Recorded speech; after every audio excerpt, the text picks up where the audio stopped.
This is me again, Kat. This time I am going to show you on how to cook swordfish with breadcrumbs. This is how I make breadcrumbs from leftover breads.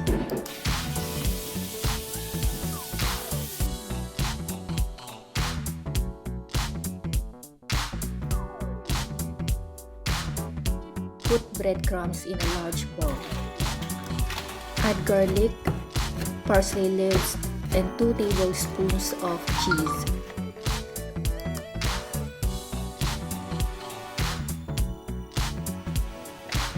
Mix well the ingredients. You can also add tomato sauce, which is an optional ingredient. Put oil in another bowl. Dip fish in the oil and coat it with the seasoned breadcrumbs.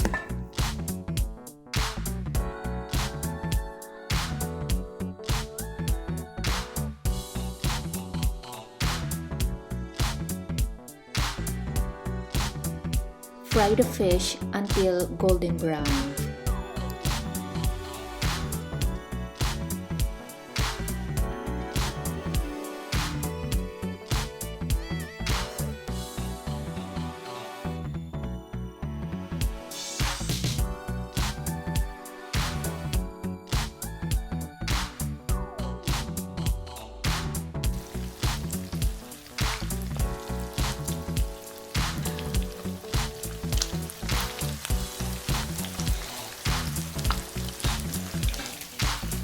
Turn to cook the other side.